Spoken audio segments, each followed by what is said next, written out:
बढ़ाएं अपना कदम सक्सेस की ओर मार्गदर्शन कोचिंग इंस्टीट्यूट के साथ। मार्गदर्शन कोचिंग इंस्टीट्यूट बिहार में एकमात्र कोचिंग संस्थान IIT and medical entrance exam के लिए।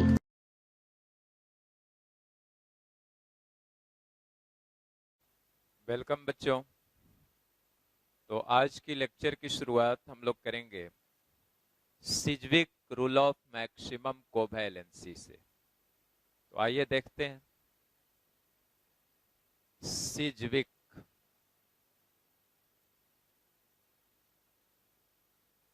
रूल ऑफ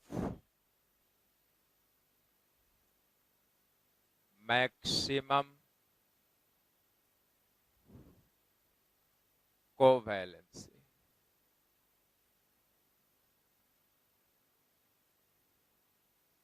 अब कोवैलेंसी का मतलब आपको समझाया था। कोवैलेंसी क्या था? Number of covalent bonds around an atom in A molecule. तो किसी भी मॉलिक्यूल में कोई एक एटम के अराउंड जितने कोवैलेंट बॉन्ड बने होते हैं उसी को उस एटम की क्या बोलते थे? कोवैलेंसी, या सिंपली कह लो वैलेंसी। कोवैलेंसी बोले तो कोवैलेंट बॉन्ड के दौरान वैलेंसी। इलेक्ट्रोवैलेंसी बोले तो इलेक्ट्रोवैलेंट या आयनिक बॉन्ड के दौरान वैलेंसी। ठीक है। अब ये सिज्विक रूल ऑफ मैक्सिमम कोवैलेंसी। तो सिज्विक एक साइंटिस्ट थे। जैसे लेविस और कोसेल ने ऑक्टेट रूल दिया था, कहा था कि जो एटम्स हैं वो बॉन्ड फॉर्मेशन करके अपना ऑक्टेट पूरा करते हैं। क्योंकि अपने वैलेंस सेल में 8 इलेक्ट्रॉन पूरा करके वो कैसे हो जाते थे? स्टेबल। अब हमने जब लिमिटेशन ऑफ ऑक्टेट पढ़ा तो देखा कि ऐसे भी कंपाउंड्स मिले जिनमें सेंट्रल एटम के ऑक्टेट का एक्सपेंशन हो रहा था। ऐसे मॉलिक्यूल को हम लोग कहते थे सुपर ऑक्टेट मॉलिक्यूल्स या एक्सपेंडेड ऑक्टेट मॉलिक्यूल्स, या कहते थे हाइपर वैलेंट कंपाउंड्स। तो लेविस और कोसेल के मुताबिक क्या था? ऑक्टेट रूल की बात हम लोग करते थे। अब सिज्विक साहब ने कहा कि ऑक्टेट का जो रूल है वो ऐसा हार्ड एंड फास्ट रूल नहीं है सभी एलिमेंट्स के लिए। मतलब सिज्विक साहब ने यह कहा कि ऐसे भी एलिमेंट्स हैं जो ऑक्टेट के रूल को एक्सपेंड करेंगे। मतलब उनकी मैक्सिमम कोवैलेंसी 4 से ज्यादा हो सकती है। लेकिन कैसे एलिमेंट की मैक्सिमम कोवैलेंसी 4 से ज्यादा हो सकती है? तो ऐसे एलिमेंट्स की मैक्सिमम कोवैलेंसी 4 से ज्यादा हो सकती है जो इधर थर्ड पीरियड के हों या उससे नीचे वाले पीरियड्स के हों। थर्ड पीरियड और उसके नीचे वाले पीरियड के एलिमेंट्स के लिए। अब थर्ड पीरियड के नीचे means fourth period, fifth period, sixth period, seventh period. और उसका कुछ वजह हम लोगों ने देखा भी था कि इनफैक्ट जो एलिमेंट्स थर्ड पीरियड या उसके नीचे वाले पीरियड्स के होंगे उनके वैलेंस सेल में वैकेंट डी ऑर्बिटल्स उपलब्ध होंगे। तो वैकेंट डी ऑर्बिटल्स के उपलब्ध होने के वजह से ये एलिमेंट्स एक्साइटेड स्टेट में अपने अनपेयर्ड इलेक्ट्रॉन्स की संख्या को बढ़ा सकते हैं। और इसीलिए इन एलिमेंट्स की जो कोवैलेंसी है वो मैक्सिमम कोवैलेंसी 4 से ज्यादा हो सकती है। तो आओ, बातों को मैंने एक्सप्लेन किया, स्टेटमेंट को लिख देते हैं। तो लिखो, it is not always necessary, it is not always necessary for an element to have its maximum covalency, its maximum covalency, 4 its maximum covalency equal to 4, equal to 4।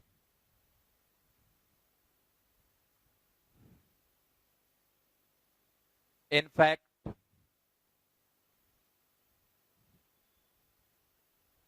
elements of third period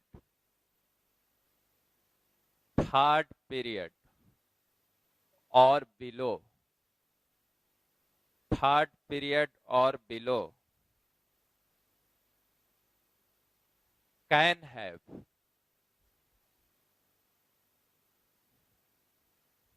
their maximum covalency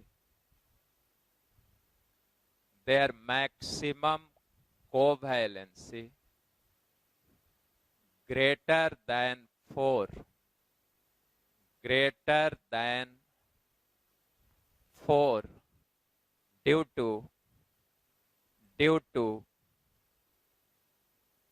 the presence of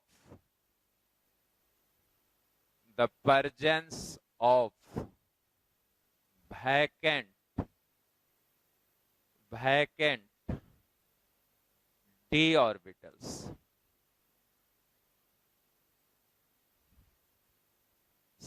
in their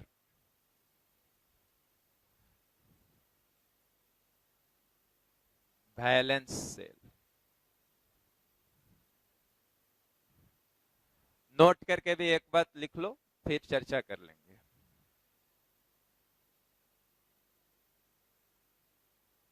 note, second period element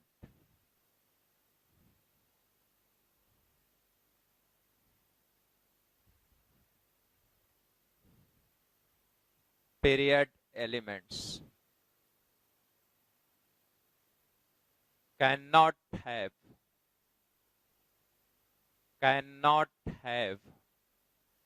their maximum covalency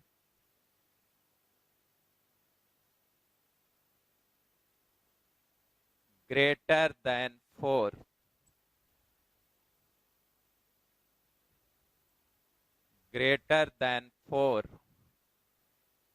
due to the absence of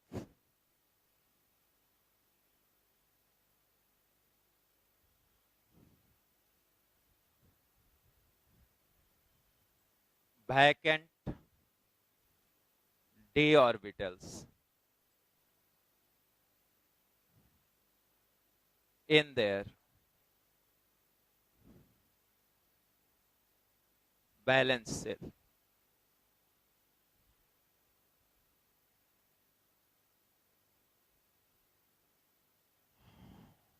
तो यह statement रहा।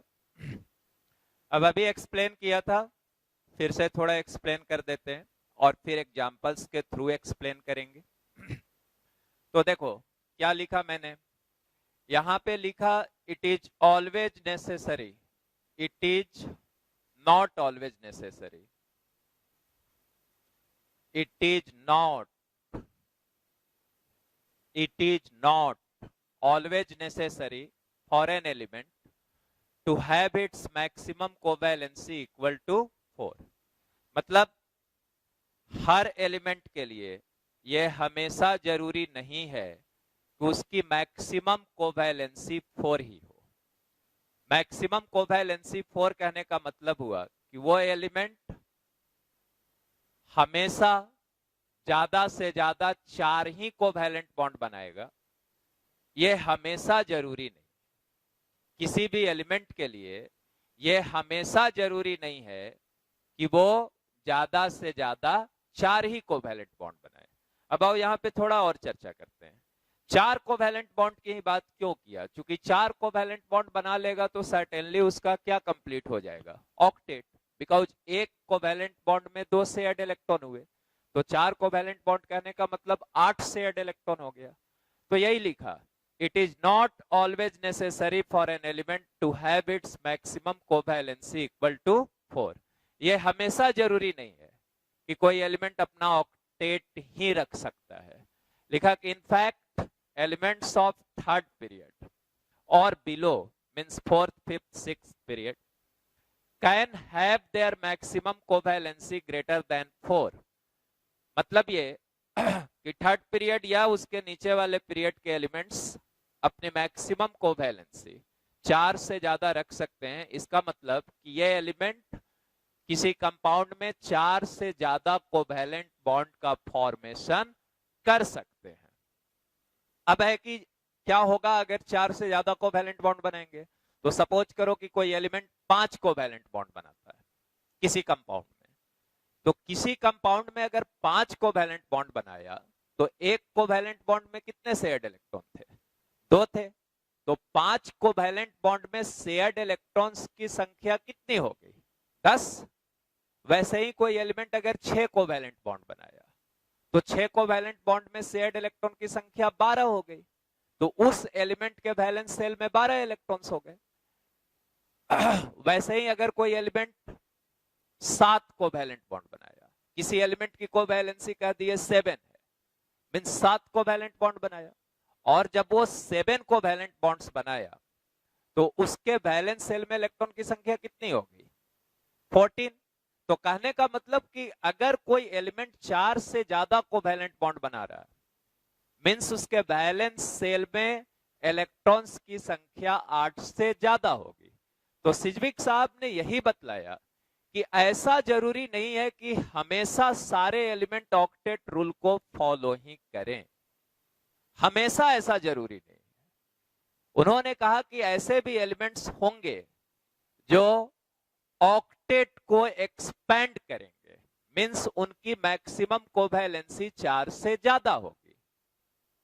मतलब वो 5, 6, 7 covalent bond बना सकते, octet को expand कर सकते, लेकिन साथ साथ ये भी कहा कि कौन से एलिमेंट्स ऐसा कर सकते हैं। तो उन्होंने कहा कि ऐसे एलिमेंट्स जो थर्ड पीरियड या उसके नीचे वाले पीरियड्स के हों, वही एलिमेंट सिर्फ अपने ऑक्टेट का एक्सपेंशन कर सकते हैं, मींस अपने मैक्सिमम कोवैलेंसी को 4 से ज्यादा रख सकते हैं। कौन? जो थर्ड पीरियड या उसके नीचे वाले पीरियड्स के हों। नीचे वाले कहने का मतलब बार बार मैं बोल रहा हूं 5वां, 6ठा, 7वां, लाइक सो। ठीक है। और क्यों कर सकते? तो उसका भी कारण बताया कि अगर एलिमेंट थर्ड पीरियड या उसके नीचे वाले पीरियड का है, तो थर्ड पीरियड के एलिमेंट का मतलब क्या हुआ? उसमें 3 सेल थे, और 3 सेल अगर थे तो उसका आउटर मोस्ट सेल कौन सा हुआ? Third shell. और आउटर मोस्ट सेल अगर थर्ड सेल हुआ तो थर्ड सेल में कौन कौन से सब सेल हैं? एस भी है, पी भी है, डी भी है। तो कहने का मतलब कि जो भी एलिमेंट थर्ड पीरियड या उसके नीचे का होगा, उसके वैलेंस सेल में वैकेंट डी ऑर्बिटल अवेलेबल होगा, और उसी वैकेंट डी ऑर्बिटल के अवेलेबल होने से होता क्या है कि एक्साइटेड स्टेट में ये एलिमेंट्स अपने पेयर्ड इलेक्ट्रॉन को अनपेयर्ड करके अनपेयर्ड इलेक्ट्रॉन की संख्या को बढ़ा सकते हैं। और वैलेंसी क्या सिखलाया था? वैलेंसी के बारे में कोवैलेंट बॉन्ड पढ़ते समय बतलाया था कि valency equal to number of unpaired electrons present in valence shell. तो अगर एलिमेंट थर्ड पीरियड या उसके नीचे का है, तो इसका मतलब यह हुआ कि वो एक्साइटेड स्टेट में अपने वैलेंस सेल के पेयर्ड इलेक्ट्रॉन को वैकेंट डी ऑर्बिटल होने के वजह से, अवेलेबल होने के वजह से एक एक करके अनपेयर्ड कर सकता है और अनपेयर्ड इलेक्ट्रॉन को बढ़ा सकता है, और इसी वजह से उसकी मैक्सिमम कोवैलेंसी 4 से ज्यादा हो सकती है। लेकिन जब सेकेंड पीरियड एलिमेंट्स की बात होगी, तो सेकेंड पीरियड के एलिमेंट्स कभी भी अपने ऑक्टेट को एक्सपैंड नहीं कर सकते। मतलब सेकेंड पीरियड के किसी भी एलिमेंट के लिए मैक्सिमम कोवैलेंसी 4 से ज्यादा नहीं हो सकती। ऐसा इसलिए कि सेकेंड पीरियड का है, मींस उसका बैलेंस सेल सेकेंड सेल है, और जब सेकेंड सेल बैलेंस सेल है बच्चों, तो उसमें एस और पी यही 2 सबसेल्स हैं, S subshell and P subshell. अब एस सबसेल की कैपेसिटी 2 इलेक्ट्रॉन की है, पी सबसेल की कैपेसिटी 6 इलेक्ट्रॉन की है, तो सेकेंड पीरियड का कोई भी एलिमेंट अपने वैलेंस सेल में मैक्सिमम कितना इलेक्ट्रॉन रख सकता है? 8 ही रख सकता है। इसीलिए कभी भी ना तो वो ऑक्टेट को एक्सपैंड कर सकता है और न ही कभी उसकी कोवैलेंसी 4 से ज्यादा हो सकती है। आ गई बात समझ में? तो यही पूरी बात थी। सिज्विक के मुताबिक जो मैक्सिमम कोवैलेंसी है किसी एलिमेंट की, वो डिपेंड कर रहा है उसके पीरियड नंबर पे। सेकेंड पीरियड की एलिमेंट अगर हो तो उसकी मैक्सिमम कोवैलेंसी कभी भी 4 से ज्यादा नहीं हो रही, लेकिन एलिमेंट अगर थर्ड पीरियड या उसके नीचे का हो तो उसकी मैक्सिमम कोवैलेंसी 4 से ज्यादा हो सकती है। तो अकॉर्डिंग टू सिज्विक, मैक्सिमम कोवैलेंसी किसी एलिमेंट की उसके पीरियड नंबर पे भी डिपेंड कर रहा है। तो बस आपको एक बात याद रखनी है कि सेकेंड पीरियड एलिमेंट्स कभी भी अपने ऑक्टेट को एक्सपैंड नहीं कर सकते। क्यों नहीं कर सकते? क्योंकि उनके बैलेंस सेल में बैकेंड डी ऑर्बिटल उपलब्ध नहीं है। यह बात आप अच्छे से समझ गए। जबकि थर्ड पीरियड या उसके नीचे वाले पीरियड के एलिमेंट्स ऑक्टेट को एक्सपैंड कर सकते हैं, चूंकि उनके बैलेंस सेल में बैकेंड डी ऑर्बिटल उपलब्ध हैं। मतलब थर्ड पीरियड एलिमेंट्स या उसके नीचे वाले पीरियड के एलिमेंट्स की मैक्सिमम कोवैलेंसी 4 से ज्यादा हो सकती है। तो ये पूरा का पूरा आपको याद हो गया होगा।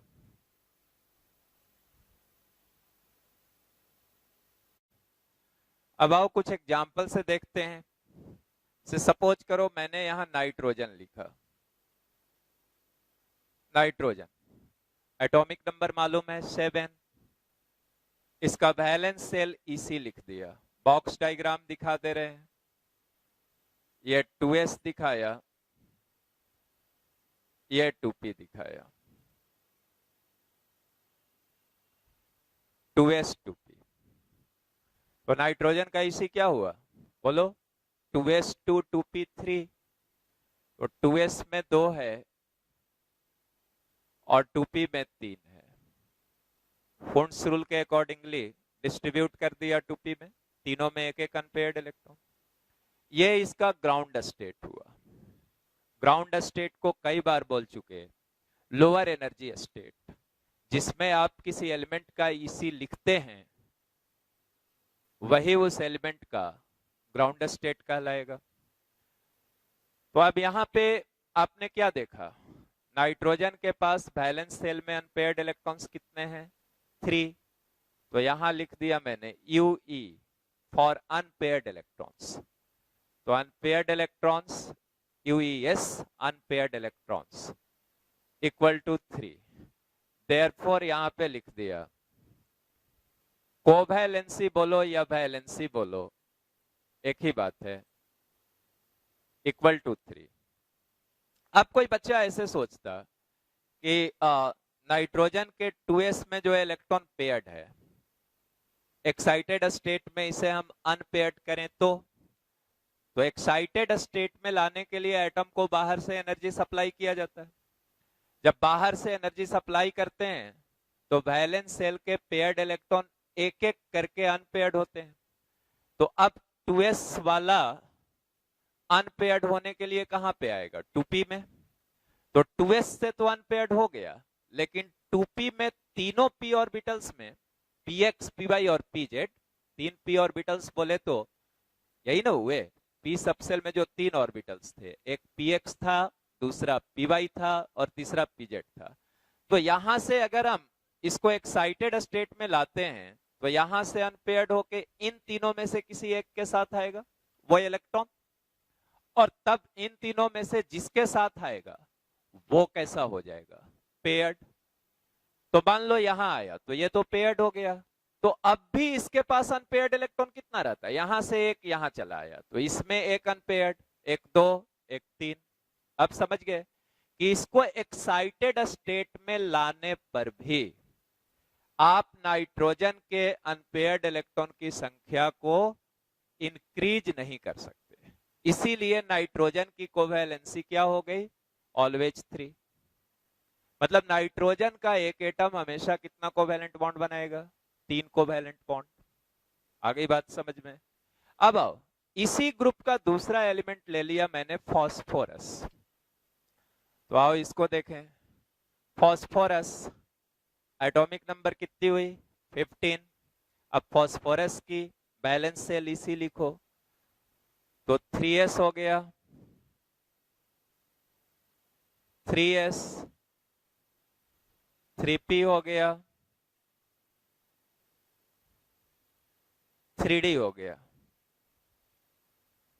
3s, 3p, 3d। अब यहां कोई सोच लेता कि सर 2d नहीं दिखा है, तो 2d तो होता ही नहीं है। सेकेंड सेल में दो ही सब सेल थे, s और p, लेकिन थर्ड सेल में 3 सब सेल थे, s, p और d। तो 3s, 3p, 3d।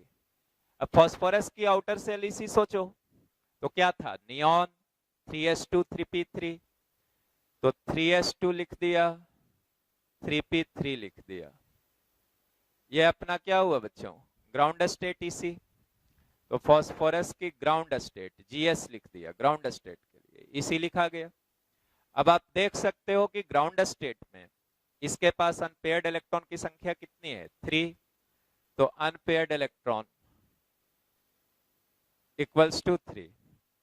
देयरफॉर इसकी कोवैलेंसी कितनी हो गई? फॉस्फोरस की ग्राउंड स्टेट कोवैलेंसी हो गई 3।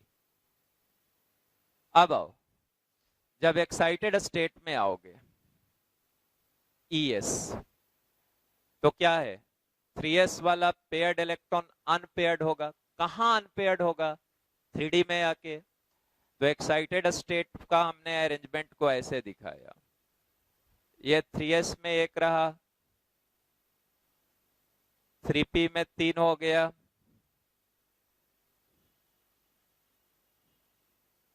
और 3d में एक चला आया। ये कहां से आया? 3s वाला अनपेयर्ड होके 3d में आया। डन। 3s, 3p, 3d। तो अब यहां देखो अनपेयर्ड इलेक्ट्रॉन्स कितने हो गए? तो unpaired electrons equal to 5। Therefore excited state में फॉस्फोरस की कोवैलेंसी कितनी हो गई? Equals to 5। तो अब हमने ये सीखा कि फॉस्फोरस नाइट्रोजन वाले ग्रुप का ही है, second member of nitrogen family. बस फर्क ये है कि नाइट्रोजन सेकेंड पीरियड का एलिमेंट है और फॉस्फोरस थर्ड पीरियड का एलिमेंट हुआ। तो नाइट्रोजन की एक ही कोवैलेंसी हुई, बस 3, जबकि फॉस्फोरस की दो दो कोवैलेंसी हुई, 3 भी और 5। 3 कब? ग्राउंड स्टेट में। मतलब जब फॉस्फोरस की कोवैलेंसी 3 होगी, तो और समझो 3 होगी तो ये तीनों इलेक्ट्रॉन जो अनपेयर्ड थे यही शेयरिंग में भाग लेंगे, और 3 कितने के साथ शेयर करेगा? दूसरे के 3 के साथ। तो ये 3 शेयरिंग के बाद कितना हो गया बच्चों? 3 कितने के साथ शेयर किया था? दूसरे के 3 के साथ। तो 3 + 3 6 हो गया, और 6 और ये 2 जो कि पेयर्ड है, कितना हो गया? 8 हो जाएगा। तो जब ये तीनों इलेक्ट्रॉन कोवैलेंट बॉन्ड बनाएंगे, मतलब साझेदारी में यूज होंगे, शेयरिंग में यूज होंगे, तो ये 3 + 3 6 हो जाएंगे। 3 + 3 जो बोल रहे हैं उसको ठीक से समझ लो, ये 3 इसका अपना, और जिसके साथ ये शेयर करेगा उसका 3। तो वही 3 + 3 मिलके 6 हो गया, और ये 2 जो शेयर्ड वाला है वो तो भाग ले नहीं रहा, तो लोन पेयर बचा रहेगा।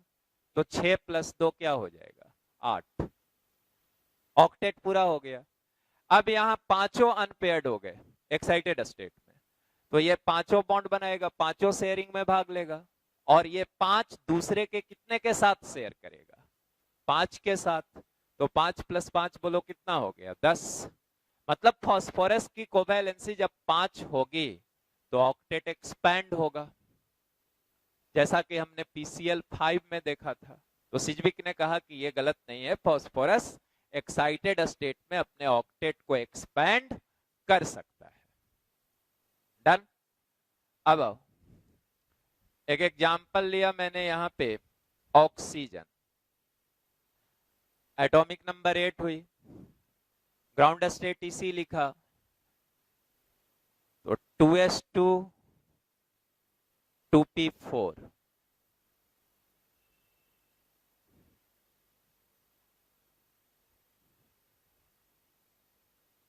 टू एस टू पी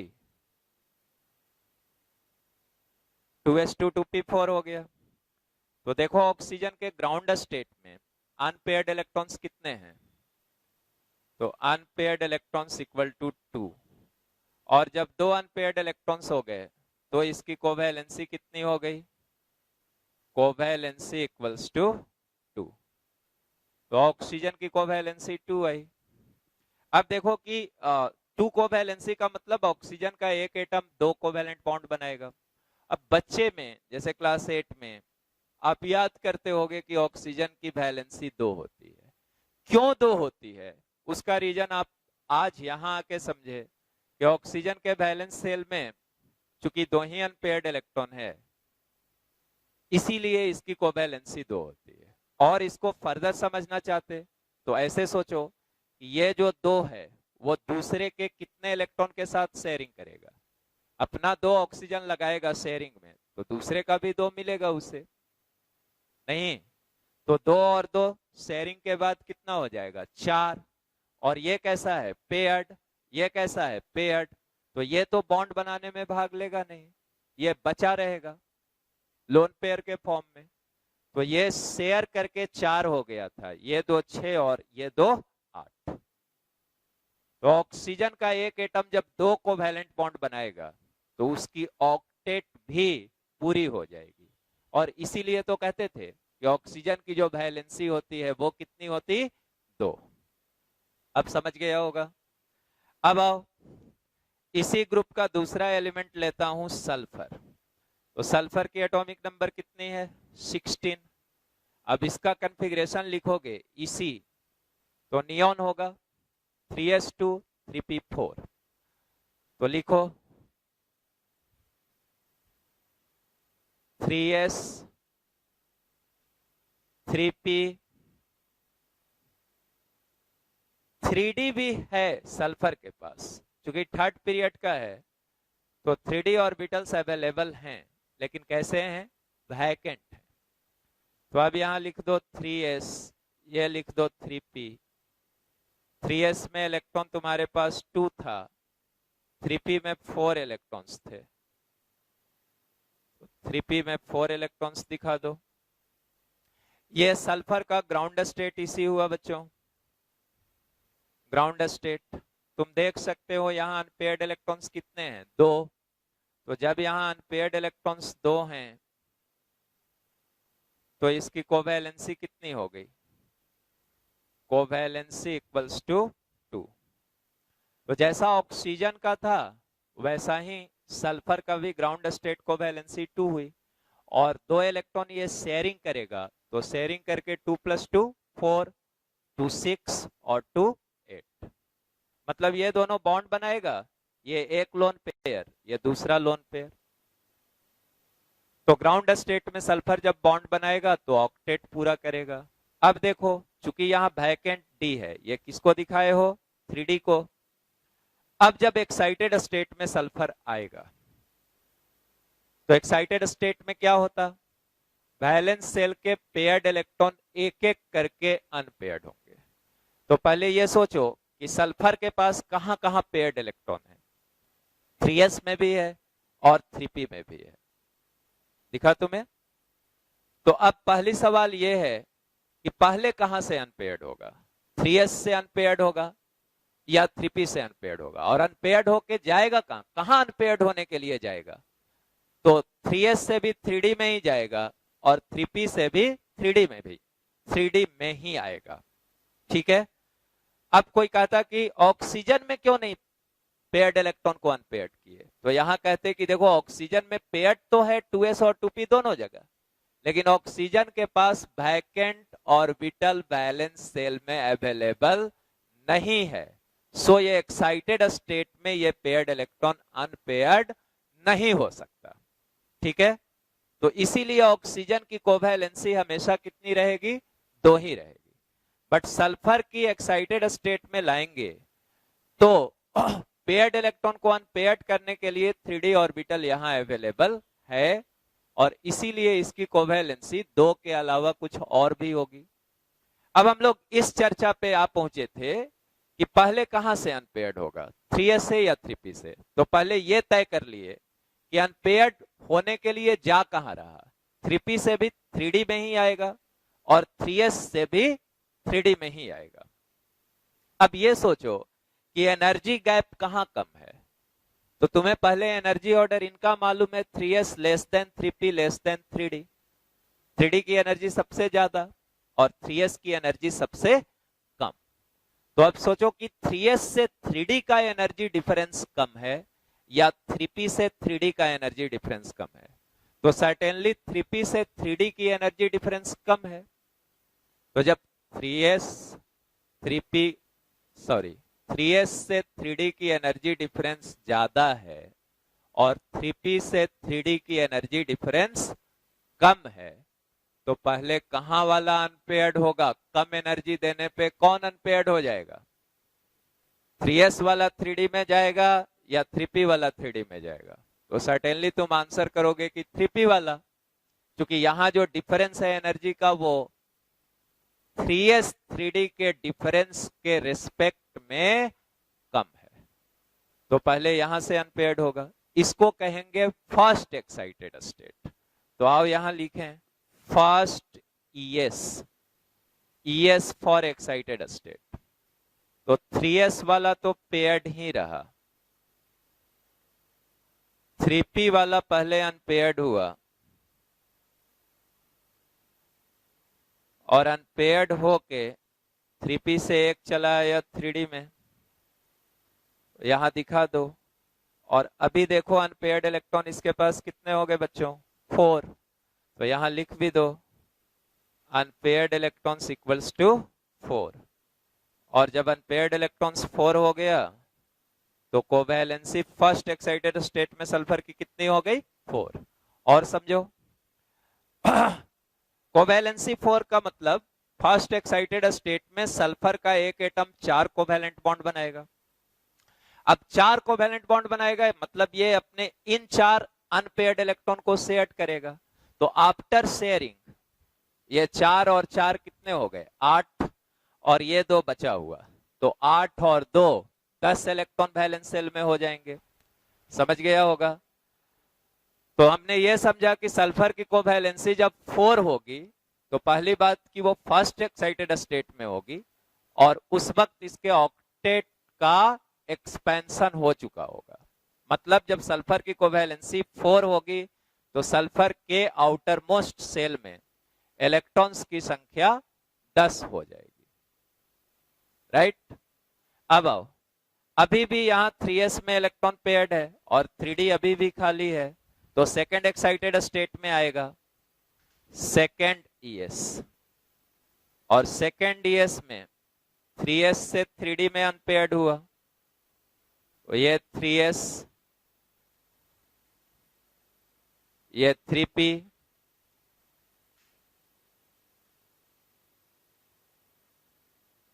में जैसा था वैसा ही है। ये रहा तुम्हारा 3d, पहले से एक था, अब एक 3s वाला भी अनपेयर्ड होके यहां चला आया, और तब इसके अनपेयर्ड इलेक्ट्रॉन्स कितने हो गए बच्चों, 6, और तब सल्फर की कोवैलेंसी कितनी हो गई, 6। तो अभी आके हमको क्लियर हुआ कि सल्फर की ग्राउंड स्टेट कोवैलेंसी 2 है, फर्स्ट एक्साइटेड स्टेट की कोवैलेंसी 4 है और सेकेंड एक्साइटेड स्टेट की कोवैलेंसी 6 है। तो सल्फर की कोवैलेंसी 2 भी होगी, 4 भी होगी, 6 भी होगी।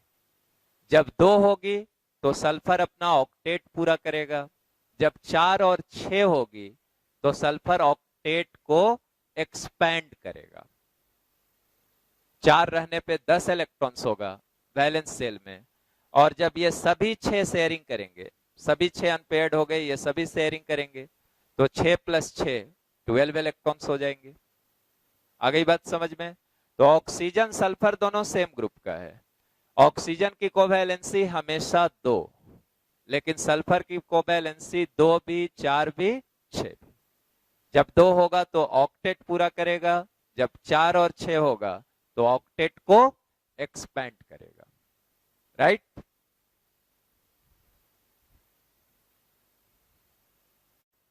अब आओ, एग्जाम्पल लिया फ्लोरीन। तो फ्लोरीन की एटॉमिक नंबर कितनी हो गई? 9। अब इसकी इसी लिख लो, वैलेंस सेल इसी, तो 2s2 2p5, 2s लिख दिया,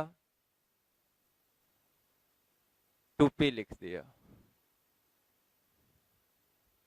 2s में 2, 2p में 5। तो ये फ्लोरीन की वैलेंस सेल इसी हो गई। अब यहां से देखो, यहां तो अनपेयर्ड है नहीं, 2p में एक अनपेयर्ड है, तो अनपेयर्ड इलेक्ट्रॉन क्या हो गया? 1। और अनपेयर्ड इलेक्ट्रॉन 1 हो गया तो फ्लोरीन की कोवैलेंसी क्या हो गई बच्चों? 1। अब देखो, क्या एक्साइटेड स्टेट में लाने से इसका पेयर्ड इलेक्ट्रॉन अनपेयर्ड होगा? नहीं होगा, क्योंकि इसके पास वैलेंस सेल में वैकेंट ऑर्बिटल उपलब्ध नहीं है।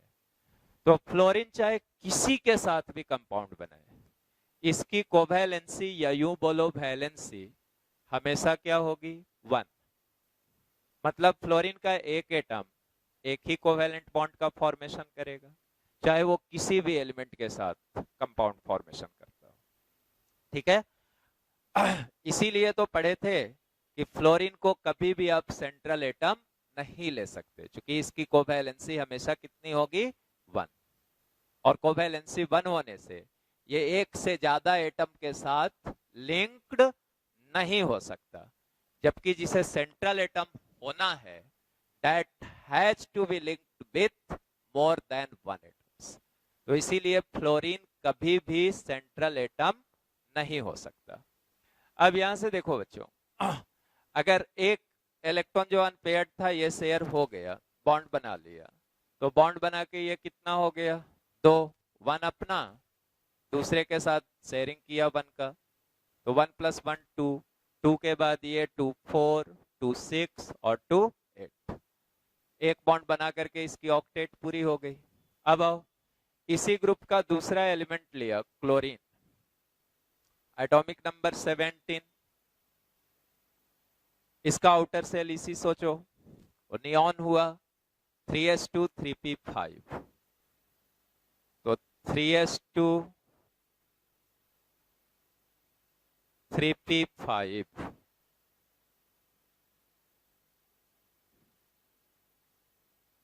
नियॉन 3s2 3p5 हो गया।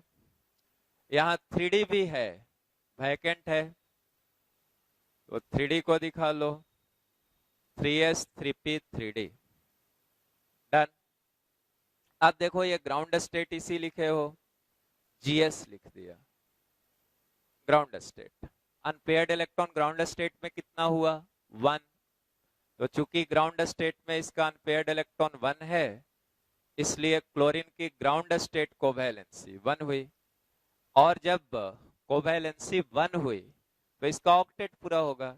ये एक जो अनपेयर्ड था वो शेयरिंग करके 2 हो गया, और ये 6 बचा हुआ, 2 2 4, 2 6 और 2 8, तो ऑक्टेट पूरा किया। अब आओ फर्स्ट एक्साइटेड स्टेट, तो फर्स्ट ES में देखो, ध्यान दो, यहां 3s में भी पेयर्ड है, 3p में भी 2 ऑर्बिटल्स में पेयर्ड है, यहां भी पेयर्ड है, यहां भी पेयर्ड है। और एक्साइटेड स्टेट में पेयर्ड इलेक्ट्रॉन एक एक करके अनपेयर्ड होंगे, और पहले कहां से होगा ये सीख चुके, 3p से अनपेयर्ड होके 3d में जाएगा। ठीक है, क्योंकि 3p 3d की एनर्जी गैप कम है कंपेयर्ड टू 3s 3d। ठीक है, तो अब आ जाओ, 3p से पहले अनपेयर्ड कर लो, तो फर्स्ट एक्साइटेड स्टेट में EC हमने लिख दिया लाइक दिस, यहां से अनपेयर्ड कर दिया, एक 3d में चला आया।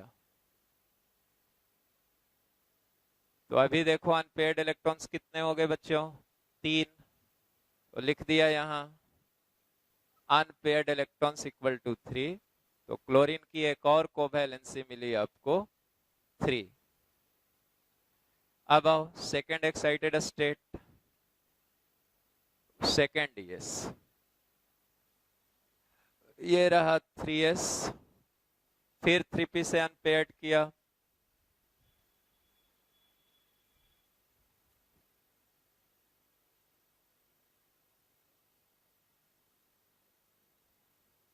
तो यहां से चला आया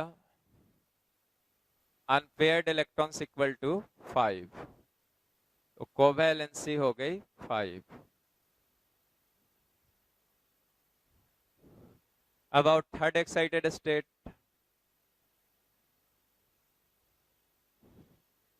अब 3s से 3d में अनपेयर्ड कर रहे हैं, तो ये 3s हो गया, ये 3p हो गया और ये 3d हो गया।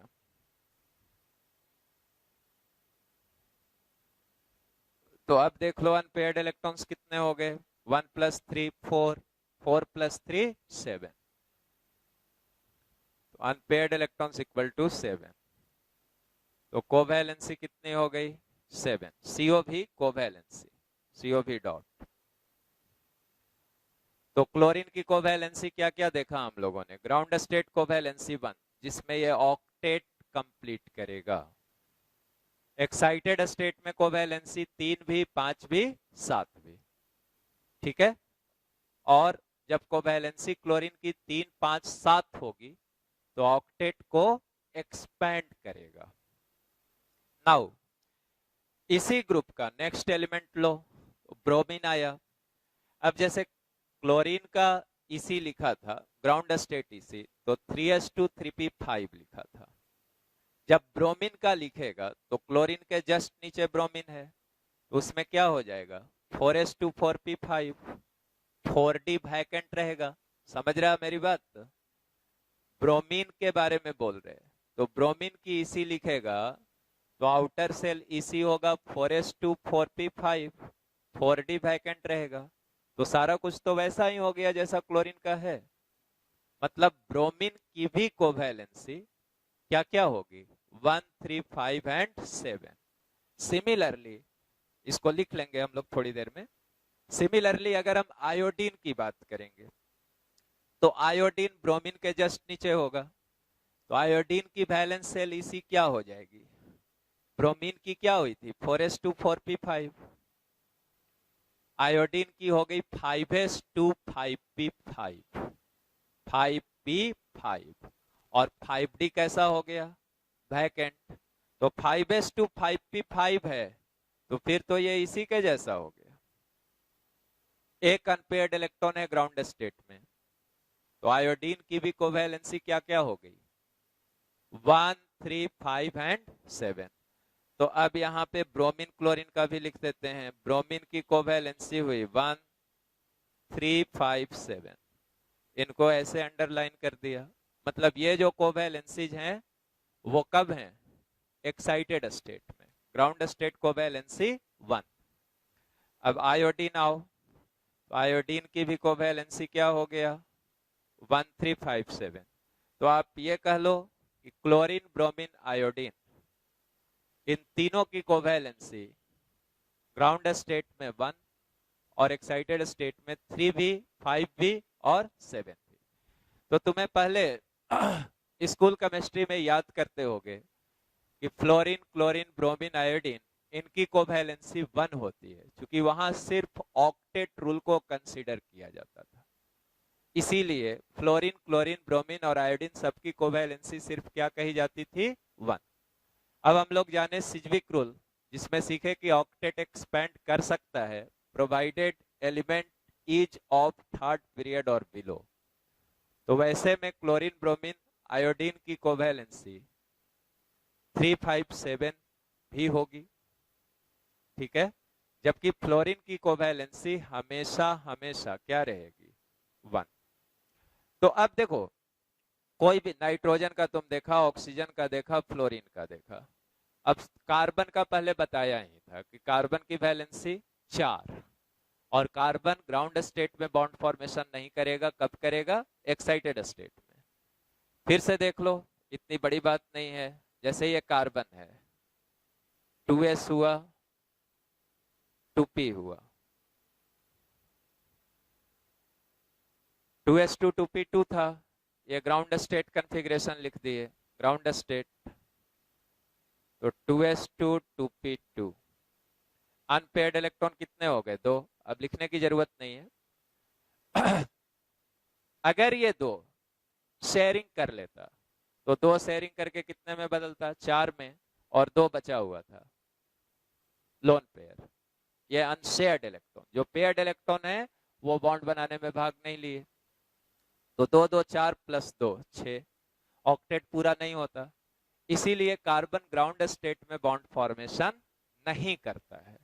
अब एक्साइटेड स्टेट में लाओगे तो देखो, डी तो नहीं है इसके पास क्योंकि सेकंड पीरियड का एलिमेंट है, लेकिन 2p में एक तो खाली है, तो ग्राउंड स्टेट से एक्साइटेड स्टेट में लाने पे कार्बन के 2s में मौजूद पेयर्ड इलेक्ट्रॉन 2p में आकर अनपेयर्ड हो जाएंगे। तो अब ये 2p में अनपेयर्ड हुआ तो यहाँ 2s में 1 बचा, और 2p में देखो 3 हो गया। तो एक्साइटेड स्टेट में इसके पास अनपेयर्ड इलेक्ट्रॉन कितने हो गए? 4।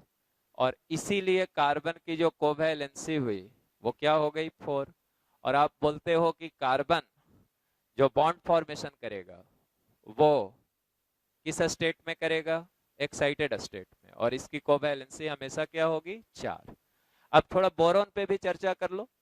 आओ बोरॉन को देख लें। तो यहां पे मैंने बोरॉन ले लिया। बोरॉन एटॉमिक नंबर बोरॉन की 5, आउटर सेल इसी की बात करो तो हीलियम 2s2 2p1।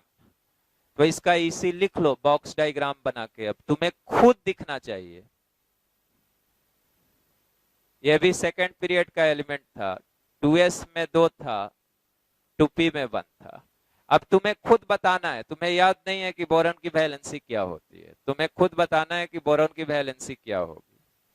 तो सोचो, ग्राउंड स्टेट में इसके पास एक अनपेयर्ड इलेक्ट्रॉन था, अगर ये शेयरिंग करेगा तो 1 + 1 2 होगा, और ये 2 बचा हुआ है तो 2 + 2 कितना होगा? 4। तो ऑक्टेट कंप्लीट नहीं हुआ। तो बोरॉन भी ग्राउंड स्टेट में बॉन्ड फॉर्मेशन नहीं करेगा।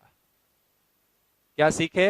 बोरॉन ग्राउंड स्टेट में बॉन्ड फॉर्मेशन नहीं करेगा क्योंकि ग्राउंड स्टेट में इसके पास एक ही अनपेयर्ड इलेक्ट्रॉन है, तो एक ही कोवैलेंट बॉन्ड बना सकेगा, और वैसे में इसका ऑक्टेट कंप्लीट नहीं होगा, बल्कि वैलेंस सेल में कितने इलेक्ट्रॉन्स रहेंगे? 4 इलेक्ट्रॉन्स। डन। अब देखो कि इसका 2p खाली भी है और 2s में पेयर्ड इलेक्ट्रॉन है, तो कम टू एक्साइटेड स्टेट। तो जब इसको एक्साइटेड स्टेट में लाओगे, इनको हमेशा के लिए, पूरे लाइफ के लिए सीख जाओ। तो एक्साइटेड स्टेट में लाओगे तो 2s से एक कहां चला आया? 2p में, और एक 2p में आया। तो अब देखो, अब इसके पास वैलेंस सेल में कितना हो गया? 3। ठीक है, तो अनपेयर्ड इलेक्ट्रॉन 3 हो गया, तो कोवैलेंसी बोरॉन की भी कितनी हो गई? 3। मतलब बोरॉन का एक एटम 3 कोवैलेंट बॉन्ड बनाएगा। ऐसा कंपाउंड एग्जिस्ट भी करता है, इसको ऑक्टेट डेफिशिएंट बोलता था। तुम ऐसा सोचोगे कि ये 3 सर बनाएगा तो क्या ऑक्टेट पूरा हुआ? नहीं, तब भी नहीं पूरा हुआ। 3 और 3 6 हुआ। बट ऐसा कंपाउंड बोरॉन बनाता है। क्यों बनाता है? आगे फिर कोई थ्योरी आएगी, उसको आगे पढ़ेंगे। फिलहाल उसका नाम बोलने से भी कुछ समझ नहीं आएगा। तो बोरॉन का कंपाउंड होता है, जैसे BF3 बनाता है, BCl3 बनाता है, बोरॉन ट्राई हैलाइड्स। तो उनमें बोरॉन की वैलेंसी 3 ही होती है। ओके, तो ये सारी चीजें आपने बहुत अच्छे से क्लियर किया, राइट।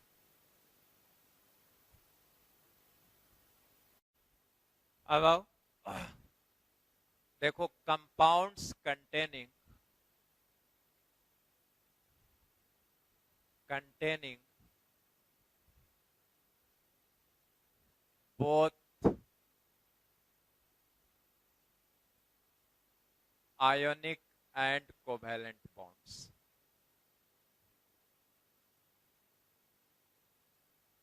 तो ऐसे कंपाउंड्स जिसमें आयोनिक बॉन्ड भी होगा, कोवैलेंट बॉन्ड भी होगा। तो कुछ एग्जांपल से समझाते हैं। ऐसे मान लो हमने लिया NaOH और NaOCl। चलो इनके बारे में जाने। सोडियम दिखा। सोडियम क्या है? हाईली इलेक्ट्रोपॉजिटिव मेटल, ग्रुप 1 का एलिमेंट है। Highly electropositive metal. Highly electropositive इसलिए बोल रहे हैं कि पीरियड में इलेक्ट्रोनिगेटिविटी लेफ्ट टू राइट बढ़ती थी और इलेक्ट्रोपॉजिटिविटी लेफ्ट टू राइट घटती थी। इलेक्ट्रोनिगेटिविटी का जस्ट अपोजिट हुआ इलेक्ट्रोपॉजिटिविटी, राइट। तो चूंकि सोडियम क्या है? अल्कली मेटल, ग्रुप 1 का एलिमेंट, मतलब पीरियड में सबसे लेफ्ट साइड में है। तो यूं कह सकते हो कि लीस्ट इलेक्ट्रोनिगेटिव या मोस्ट इलेक्ट्रोपॉजिटिव मेटल है। ठीक है बच्चों। अब आओ, सोडियम कैसे अपना ऑक्टेट पूरा करता था? अब जब तीनों बॉन्ड पढ़ चुके, आयनिक, कोवैलेंट, कोऑर्डिनेट, तो मालूम हो गया कि सोडियम के वैलेंस शेल में एक ही था, एक इलेक्ट्रॉन लूज करके अपना ऑक्टेट पूरा करता था। मतलब सोडियम तो आयनिक बॉन्ड बनाता था बाय लूजिंग इट्स 1 इलेक्ट्रॉन। तो एक इलेक्ट्रॉन लूज करेगा सोडियम, तो सोडियम पे क्या चार्ज होगा? जैसे NaOH है, तो NaOH को क्या लिखोगे? NaOH को कहोगे कि सर ये एक इलेक्ट्रॉन लूज करेगा तो Na प्लस बन जाएगा, और एक इलेक्ट्रॉन जो सोडियम लूज किया वही OH एक इलेक्ट्रॉन गेन करेगा, तो वो क्या बन गया? OH minus. तो ये हो गया in fact Na plus OH minus. अब देखो Na plus cation, OH minus anion, तो इनके बीच कौन सा बॉन्ड हुआ? इनके बीच तो इलेक्ट्रोस्टैटिक फोर्स ऑफ अट्रैक्शन लग रहा, मतलब इनके बीच आयोनिक बॉन्ड हुआ। ठीक है। अब देखो ये जो OH माइनस है, यहां भी तो O और H के बीच कोई बॉन्ड बना होगा, और O भी नॉन मेटल है, H भी नॉन मेटल है, तो नॉन मेटल एटम्स के बीच कैसा बॉन्ड बनता? Covalent bond.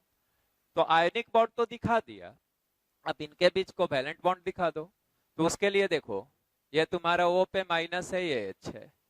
अब H हमेशा डुप्लेट पूरा करेगा, वैलेंस शेल में एक इलेक्ट्रॉन है, तो एक ही का ना शेयरिंग करेगा। सिंगल बॉन्ड बना दो इसके साथ, इसका डुप्लेट हो गया। अब कहो कि सर इसका ऑक्टेट हुआ कि नहीं, कैसे समझे? तो देखो ये O माइनस था, पहले भी गिनना सिखाया था, फिर सीख लो अच्छे से। O माइनस मतलब ऑक्सीजन एक इलेक्ट्रॉन गेन किया है, तो ऑक्सीजन के वैलेंस शेल में 7 हो गया। 7 में से एक ही शेयरिंग में यूज किया है, क्योंकि सिर्फ हाइड्रोजन के साथ एक कोवैलेंट बॉन्ड बना है, दिखा। तो 7 में से एक शेयरिंग में यूज किया, तो बाकी इसके पास बचा कितना है? 6, 3 लोन पेयर्स। तो यहां 6 दिखा दिए, 6 दिखा दिए। तो ये देखो 3 लोन पेयर्स हो गए, और ये 2 शेयर्ड इलेक्ट्रॉन, 8। तो इसका भी ऑक्टेट हो गया, O माइनस का, और H का डुप्लेट हो गया, और ये Na प्लस है। तो यही इसका लेविस स्ट्रक्चर हो गया।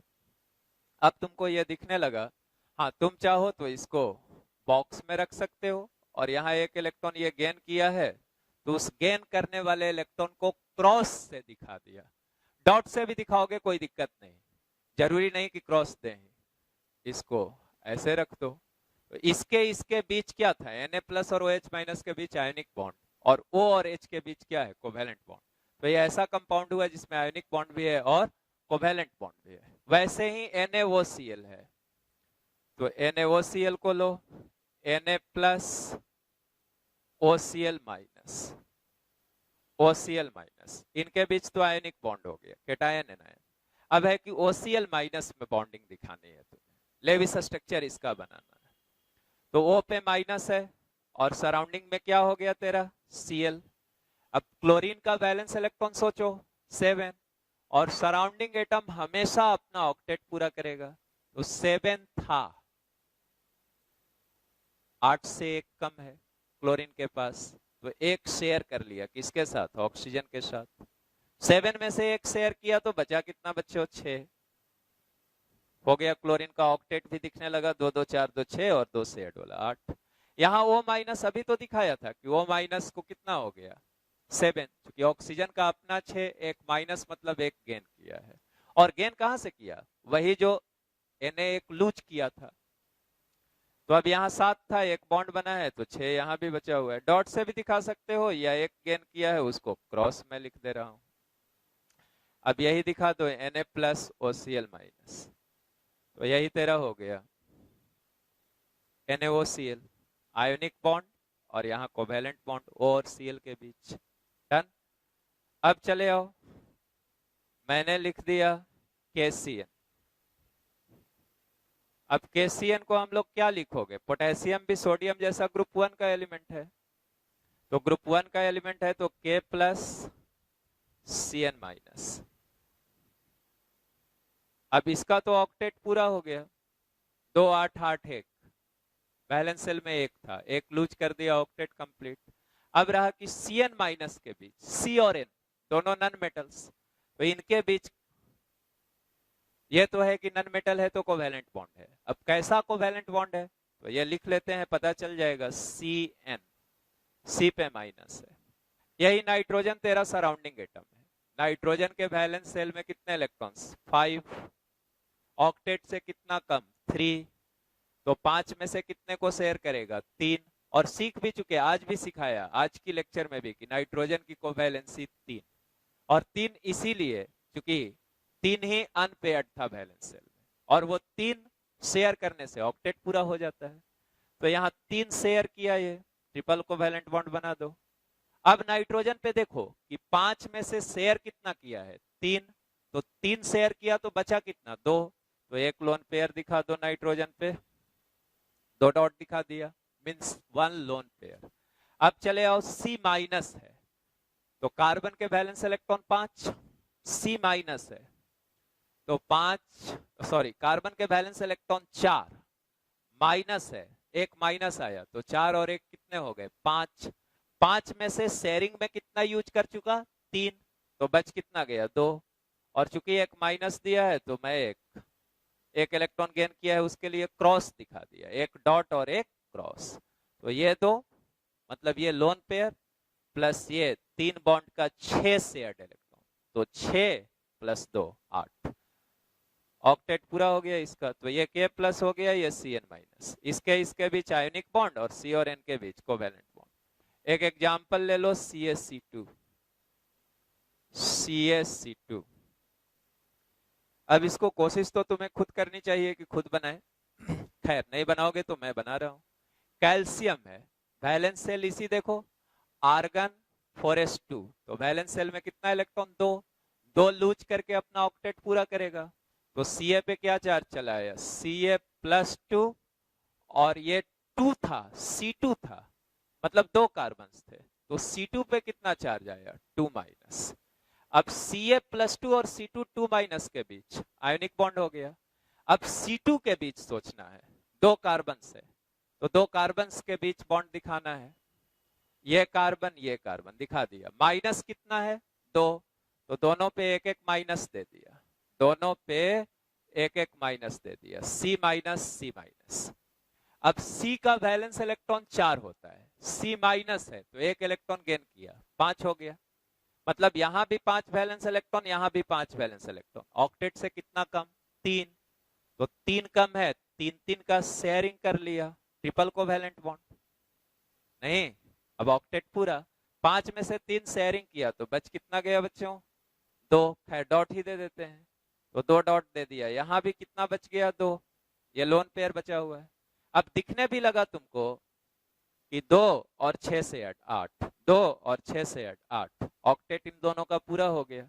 और ये लिख दो Ca2 प्लस, इसके बीच Ca2 प्लस और C2 2 माइनस के बीच यहाँ फोर्स ऑफ अट्रैक्शन लग रहा है, इलेक्ट्रोस्टैटिक फोर्स ऑफ अट्रैक्शन, तो यहाँ आयोनिक बॉन्ड हुआ और इनके बीच क्या हुआ कोवेलेंट बॉन्ड, राइट। ओके